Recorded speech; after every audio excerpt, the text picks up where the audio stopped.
I'm Corbett Wall with USDA Livestock and Grain Market News, here with your weekly feeder and stocker cattle market summary for the week ending September the 23rd, where I looked high and low from coast to coast and from top to bottom, and there's no obvious trend in this market this week. Calves and yearlings were very uneven, very regionalized, but it wasn't anything you could really, herd to one side or the other. We got a lot of optimism. I think backgrounders, cattle feeders, producers, but it's just a lot of things, especially this week, that we're combating that. We know our feedlots are full, and the feedlots are not real aggressive buying these cattle because they've got so many of them lighter weight cattle in there. We still got a lot of drought concerns. We don't know whether we're going to have any winter wheat pasture or not. There has been a few sprinkles down in that winter wheat area. Some of the guys are getting it planted. Some guys are waiting for some more rain. Some guys are dusting it in. It doesn't take a whole lot of moisture to get that wheat to come on, and then we're going to have a lot more demand for these lighter weights. But then at the same time, we just hit fall this week, and we've got those wide temperature swings, hot days and cold nights, and just a recipe for disaster on these unweaned calves, and that's what we're seeing most of. And just very uneven price trends, very uneven demand. We've got good demand for reputation calves in some areas, even in the southern plains where it's dry, but if they've got some calves that are straightened out, long strings of them, they're selling awful well. Other areas here in Missouri, especially in northern Kansas, very light demand for unweaned calves. It's really just hard to sell them, hard to get a bid on them of any kind that's even decent. But yearlings are selling pretty decent, not quite so good in the southern plains, although they are looking for some cattle that are more efficient, some true yearling cattle off grass that have not had any grain that can go in there and kind of prop up the cost of gain average against those lightweight calves that are not very efficient to feed. Farther in the northern regions, the feedlot regions, especially for those independent feeders, those farmer feeders, you're seeing good demand for those true yearling northern type cattle, because a lot of those farmer feeders are going to have some damaged corn. They're going to have some extra corn that they've still got left over in their bins. They want to go ahead and feed that. They're awfully excited about that fed cattle market for next spring, and we got really good demand for cattle up there. But it's just scattered all over the country. We've down in the deep south, through the Delta across there to Florida, just very few outlets for their lightweight and crossbred calves. The best outlets for those normally this time of year, and the guys that are best equipped and to handle those kind of cattle and think they can get them straightened up, those real cowboys down there that really take those cattle on and pull their hat down tight and try to straighten them out. Those guys, the growing yards and the traps and the little preconditioned areas of those, they're all full of those displaced drought calves. So they don't have any place to put those southern calves that they normally get in this time of year. When you come up further up north, your people are not as well equipped. They don't have the facilities as well. Feedlots are not buying any of them because they're full of cattle that have been displaced from the drought. So really tough outlets in the deep south. Now you get more towards the Mississippi River Valley and places like Kentucky and Arkansas, and you had a lot better demand this week, and saw quite a bit of price advance on those cattle because you had some local interest. They've had some rain that they were really needing in the last several weeks. They've had some good rains, and their pastures have perked up quite a bit, and you've got some local interest in there bidding against those order buyers, and pretty good demand in those areas.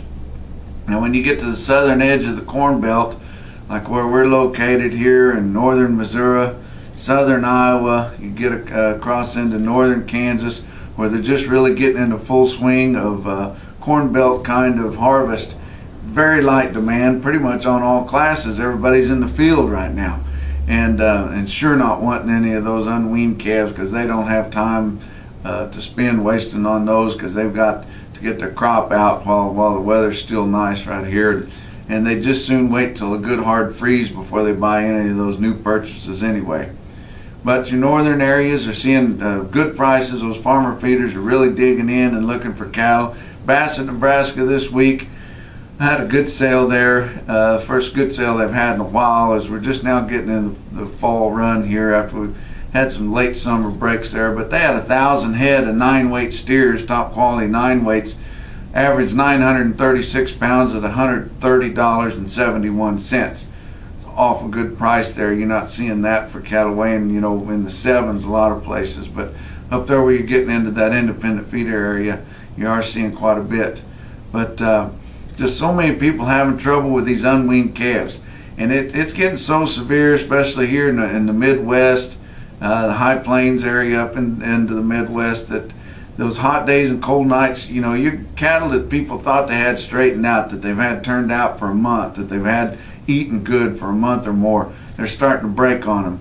A lot of people having trouble with the calves that are still on the cow, and not the ones that are stressing in the drought areas, but just your cattle that are running out and have good grass are still having trouble with some of those calves. But just really tough, and if you can say anything for people wanting to sell calves, if you can wean those cattle yourself in a familiar area without having to move them too much and put them under too much stress, you've got to do that if you want to get some of these big prices that are being quoted for calves. You can't pull those calves right off the cow that morning, uncut, no shots or anything, and expect to get a decent price for them, because it just costs too much. There's severe discounts on those calves, but if you talk to the buyers, they'll probably say that those calves are still higher than the weaned calves. By the time they try to get them things straightened out, they're going to have death loss, weight loss on the ones they do have, a big medicine bill, and a lot of labor. But we had a disappointing fat cattle trade from last week all the way in through this week. Their early part of last week or mid part, they thought they were going to get 120. Probably had a good right to get it. All of a sudden, they're looking at a few sales at 116 late in the week. And then Monday morning, a Monday morning trade is very rare. And we had that this week at $1.16. A lot of guys swore they wouldn't take it. They ended up taking that $1.16 later in the week.